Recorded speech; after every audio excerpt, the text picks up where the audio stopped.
kang resibo at sino magbayad sa kaso mo? Sino mapunta sa kulungan kung makipaglaban ka, Dok? Kaya iwas sa gulo at have a peaceful life pag charity mo. Tama po, Tita Tintin. Noon pa nila gusto yan. Gusto nila akong paatakihin. Wala akong resibo. Paano ako atake sa mga taong wala akong resibo? Ano yun, hihiyain ko na lang ng basta-basta sa social media na kisyo ganito, kisyo ganon? Hindi naman tama yun. At naniniwala siya dun sa isa na banat ng banat. O di ba ngayon meron sila problema?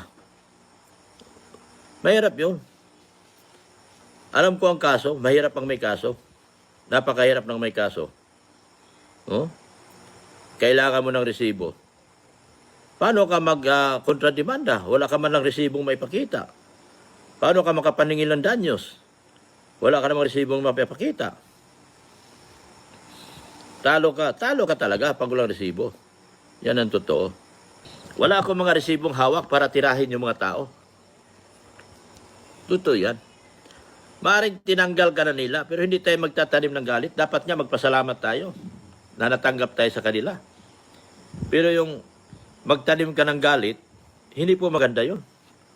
Importante, Dok, nakatulong ka at natulungan ka. Listen and learn. Look, focus to goal. With your rewarded for your deeds. Hayaan sila kung saan nila gusto. Right nila yon. Okay lang, konti supporter mo. Basta loyal sa'yo. Opo, totoo po yan, Tita Christine. Para sila lang ilang buhay ni yung mga Aziz, host, doble ingat ha. Tingin sa kanan, tingin sa kaliwa lagi. Opo. Paano yan ngayon, Dok? Di na makabanat sa kalaban dahil may kaso na. Ano gagawin ngayon, no? Sa mga sponsor. Yun ang problema kasi limited na yung access mo eh. Kapag meron na tayong hinawakan, meron na tayong laban na tinatawag sa legal process. Lahat ng laban mo, noong hindi ka pa nagkakaso, hindi mo na kasi pwedeng ilaban yon. Yun.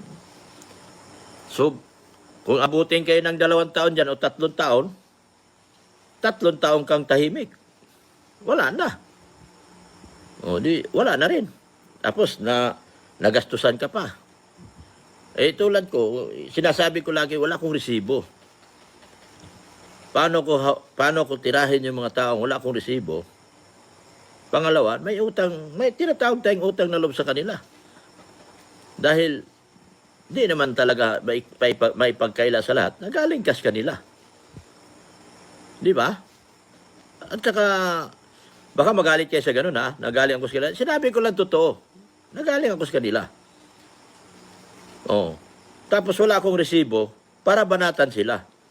So anong gagawin ko? Magsalita ako? Ay, si ganito. Ay, si ganon. Wala naman akong resibo. Oh.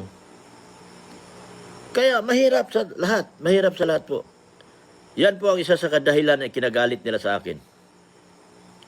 Oh.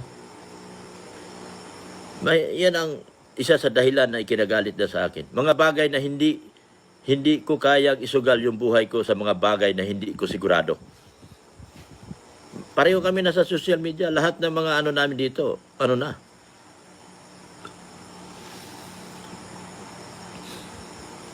Paano nga talaga?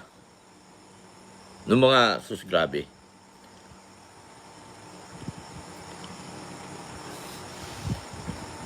Utusan ka na banatan ng kawila kahit hindi siya mismong sponsor ang banatan, total pera niya ang hinahanap niya. Hindi naman ako galit. Wala akong galit sa kanila. At lagi ako nagpasalamat sa tulong nila sa akin.